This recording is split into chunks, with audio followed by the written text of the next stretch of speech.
How do you make disciples? Lead by example. So we are servant of God. Kaya mga servant banta sa Ginoo, we are also leaders. Ikaw, leader ka, may buluhaton ka nga, ikaw mo lead. So kinahanglan, we should lead by example. Mahimot ang maayong panag-ingnan sa mga tao nga nakapalibot sa tuwa. Practice unconditional love. Usa man ang unconditional love?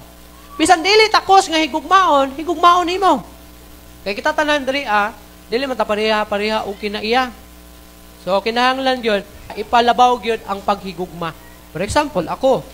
So kung akong pilion sa inyo ang ako alang pakitaan sa akong paghigugma, matay, dili na lang ko mamastor.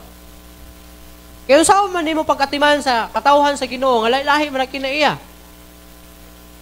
Na isa dito palaway, awayonon kaayo, na ako isa dito kay ana ba? Di maayo manulti, TikTok manulti ana ba? Ang isa pod mangluod. Karon kung ang usa ka pastor ana nga simbahan kay di siya kasabot, matay di naman masabtan ni murag biya na siguro ko ani kay murag maggubot. So kitang tanan magpakita ta sa kining ginatawag unconditional love. Kay nga naman, kung ang usa ka tao, labi na kung leader ka, o wala kay unconditional love, matay. Mahimong selective ang imuha lang nga pakitaan o gugma diha sulod simbahan. Kay katoy, isa maldita to. Bahala ka sa kinabuhi nimo. Ang isa maldito to. Bahala ka sa kinabuhi nimo. Ang isa palaaway ka. Bahala ka sa kinabuhi nimo. So dunay division of action ginaana ni mga magbungkag na. So kung dili ta magpakita sa atong unconditional love, mahimo gyud nga dili ginato higugmaon ang usag-usa. Kay lain-lain magitag kinaiya. Ako lahi ko kinaiya. Kung pareha ta kinaiya tanan, siguro dito na ta sa langit magkita ay oy. Kay pareha so ta kinaiya dito sa langit. Pero kinahanglan ta sa yuta di kita pareha kinaiya. Nay uban sa ato siguro pasensyoso, ang uban po pagkamubuos pasensya. Nay uban siguro sa ato kay dili friendly. Ya alam magpugson nimo nga oy pag friendly ba? Di po ka panagad oy. Mao gid ang kinaiya, di gid managad. Sagday na lang. Iman tayon man kay sagday lang iman tayon. Ang isa, luran man ka. Sagday na luran. Ay ang isa, sakita po di man sagday na. Ginuuray mo badlong ana, basta hindi hiwion ba no? Sige. Bitaw.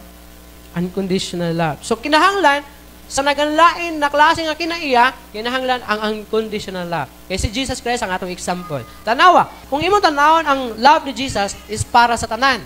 Ay padala nako ang akong bugtong anak. Aron ang tanan nga buutan, makabaton o kinabuhing walay katapusan. Ipatay tang mga makasala, impierno ta. Ang tanan nga maayong batasan, makabaton o kinabuhing walay katapusan. Wala na ta. Kay mao to tag batasan. Mo na ingon ang pulo sa Ginoo, gipadala nako ang akong bugtong anak aron ang tanan nga motuo kaniya, dili mamatay, kun dili makabaton o kinabuhing walay katapusan.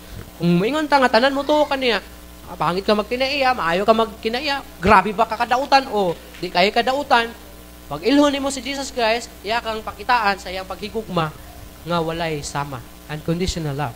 Teach God's word. Kung sa ang leader, kabalo siya mutudlo sa pulong sa Ginoo.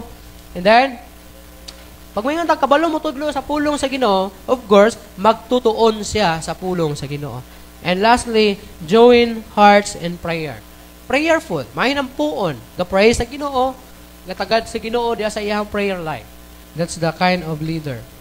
So ato agin ning ato ang hinumduman kanunay nga mao ni ang klase sa pag-alagad sa Ginoo.